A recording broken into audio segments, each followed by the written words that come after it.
Supreme court ਦੇ ਦੁਆਰਾ Trump tariffs ਨੂੰ ਅਨਕਨਸਟੀਟਿਊਸ਼ਨਲ ਕਰਾਰ ਦੇਣ ਤੋਂ ਬਾਅਦ ਚ ਕੱਲ ਇੱਕ ਜਿਹੜਾ ਟ੍ਰੇਡ ਕੋਰਟ ਆ ਉਸਨੇ ਵੀ ਜਿਹੜਾ second round of Trump tariff ਆ ਉਸ ਨੂੰ ਸਟ੍ਰਾਈਕ ਡਾਊਨ ਕਰ ਦਿੱਤਾ ਆ।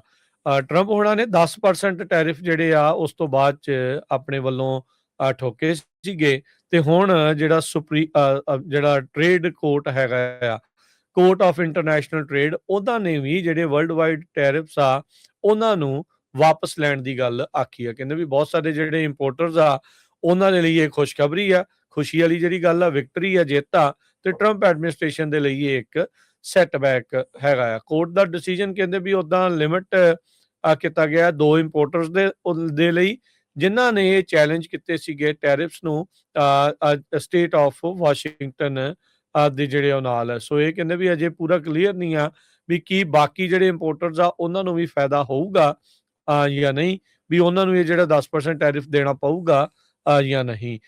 ਸੋ ਕਹਿੰਦੇ ਵੀ ਇੱਕ ਲਿਬਰਟੀ ਜਸਟਿਸ ਸੈਂਟਰ ਆ, ਉਹਨਾਂ ਦੇ ਦੁਆਰਾ ਇਸ ਚੀਜ਼ ਨੂੰ ਲਿਆਂਦਾ ਗਿਆ ਸੀਗਾ ਦ ਕੋਰਟ ਆਫ ਇੰਟਰਨੈਸ਼ਨਲ ਟ੍ਰੇਡ ਦੇ ਵਿੱਚ। ਇਹ 2 ਜਿਹੜੇ ਇੰਪੋਰਟਰਸ ਆ ਉਹਨਾਂ ਨੂੰ ਜਿਹੜਾ ਉਹ ਲੈ ਕੇ, ਸੋ ਵਾਈਟ ਹਾਊਸ ਨੇ ਅਜੇ ਤੱਕ ਇਸ ਦੇ ਉੱਤੇ ਕੋਈ ਟਿੱਪਣੀ ਨਹੀਂ ਕੀਤੀ ਹੈਗੀ। ਸੁਪਰੀਮ ਕੋਰਟ ਨੇ 6-3 ਦੇ ਨਾਲ ਰੂਲਿੰਗ ਕੀਤੀ ਸੀਗੀ ਫਰਵਰੀ ਮਹੀਨੇ ਦੇ ਵਿੱਚ ਵੀ ਪ੍ਰੈਜ਼ੀਡੈਂਟ ਟਰੰਪ ਆਪਣੀ ਅਥਾਰਟੀ ਤੋਂ ਬਾਹਰ ਜਾ ਕੇ ਇਹ ਜਿਹੜੇ ਡਬਲ ਡਿਜਿਟ ਜਿਹੜੇ ਰੈਸੀਪ੍ਰੋਕਲ ਟੈਰਿਫਸ ਆ ਉਹ ਉਹਨਾਂ ਨੇ ਲਾਏ ਆ, ਤੇ ਉਹ ਗੈਰ ਸੰਵਿਧਾਨਿਕ ਆ, ਵੀ ਉਹਨਾਂ ਦੀ ਅਥਾਰਟੀ ਨਹੀਂ ਹੈਗੀ ਵੀ ਇਸ ਤਰੀਕੇ ਦੇ ਨਾਲ ਉਹ ਟੈਰਿਫ ਲਾ ਸਕਣ। ਸੋ ਹੁਣ ਇਹ ਪਲਾਨ ਬਣਾਏ ਜਾ ਰਹੇ ਆ ਵੀ $166 ਬਿਲੀਅਨ ਜਿਹੜੇ ਇੰਪੋਰਟਰਸ ਨੇ ਪੇ ਕੀਤਾ ਆ ਇਹਨਾਂ ਟੈਰਿਫ ਲੱਗਣ ਤੋਂ ਬਾਅਦ ਚ ਉਹਨਾਂ ਨੂੰ ਵਾਪਸ ਕੀਤਾ ਜਾਵੇ। ਸੋ ਫਾਰ ਜਿਹੜਾ ਹਰਜੋਤ ਸਿੰਘ ਜੀ ਇਹਨਾਂ ਨੇ ਕਿਹਾ ਹੀ ਹੈਗਾ ਆ, ਪਰ ਅਜੇ ਕੋਈ ਪੋਰਟਲ ਆ ਉਹ ਚਾਲੂ ਨਹੀਂ ਕੀਤਾ ਗਿਆ। ਉਦਾਂ ਕਹਿੰਦੇ ਵੀ ਜਿਹੜੀਆਂ ਪਹਿਲੀਆਂ ਪੇਮੈਂਟਸ ਆ ਅਗਲੇ ਹਫਤੇ ਤੱਕ ਆ ਸਕਦੀਆਂ ਹੈਗੀਆਂ ਆ। ਜੇ ਫੋਰਮੈਨ ਕਹਿੰਦੇ ਵੀ ਉਹਨਾਂ ਦੀ ਜਿਹੜੀ ਕੰਪਨੀ ਇੰਪੋਰਟ ਕਰਦੀ ਹੈ ਟॉयਜ਼, ਲਿੰਕਨ ਲੌਗਸ, ਟੌਂਕਾ ਟਰੱਕਸ, ਕਹਿੰਦੇ ਵੀ ਉਹਨਾਂ ਨੂੰ ਰੀਫੰਡ ਦੇ ਵਿੱਚ $7 ਮਿਲੀਅਨ ਵਾਪਸ ਮਿਲੇਗਾ।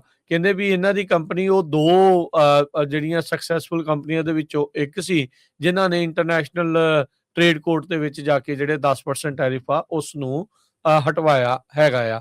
ਹੁਣ ਹਰਜੋਤ ਸਿੰਘ ਜੀ ਇਹਨਾਂ ਨੂੰ ਤਾਂ 7 ਮਿਲੀਅਨ ਮਿਲ ਜਾਣਾ, ਪਰ ਜਿਹੜੇ ਆਮ ਲੋਕਾਂ ਨੇ ਆਲਰੇਡੀ ਐਕਸਟਰਾ ਪੈਸੇ ਪੇ ਕਰ ਦਿੱਤੇ ਆ ਉਹਦਾ ਕੀ ਬਣੂਗਾ, ਉਹਦੇ ਬਾਰੇ ਅਜੇ ਤੱਕ ਕੋਈ ਚਰਚਾ ਹੀ ਨਹੀਂ ਕਰ ਰਿਹਾ ਹੈਗਾ ਵੀ ਉਹਨਾਂ ਦੇ ਲਈ ਕੀ ਆ।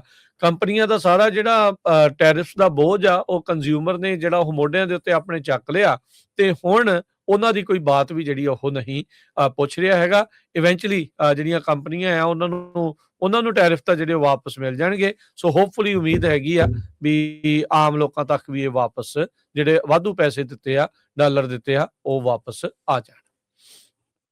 ਜੀ।